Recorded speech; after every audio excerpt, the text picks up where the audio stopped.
Bashisha aku cungit banula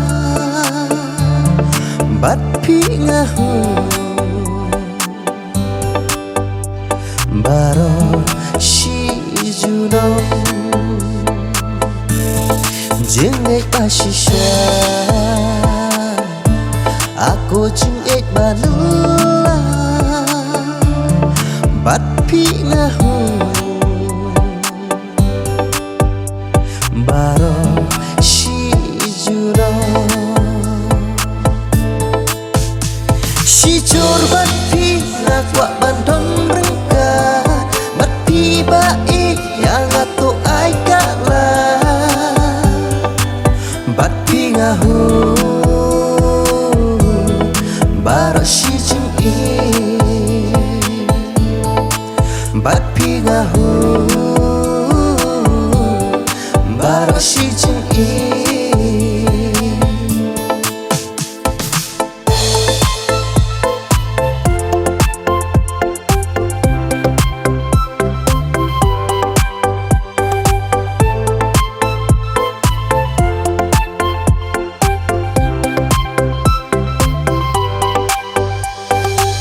hak na chunga pi long kum use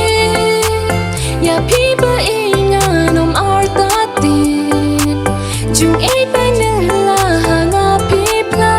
ngan ya ri kandang baro shirta hak na chunga pi long kum use ya pi ba inga nom artatin jung e banang la hanga pi pla ngan ya ri kandang baro shirta sati jung i happy ngan nen jung i banala trong nhi kan nhai des kan du hiao jung i ar ngut nin ya chi jung i ba shi sha kan nhai ne shilin te sati jung i happy ngan nen jung i banala trong nhi kan nhai des kan du hiao jung i ar ngut nin ya chi jung i ba shi sha kan nhai ne shilin te sni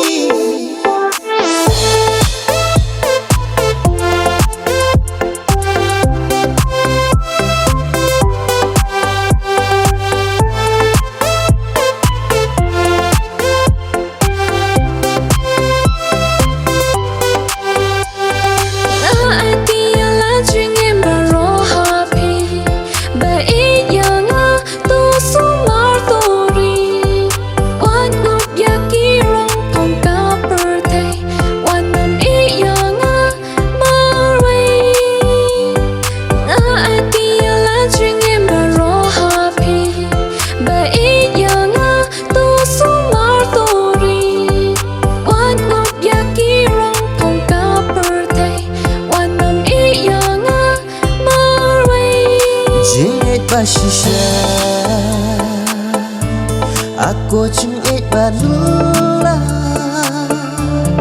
bat pi ngahu baro shi juno jengit bashisha aku cungit banula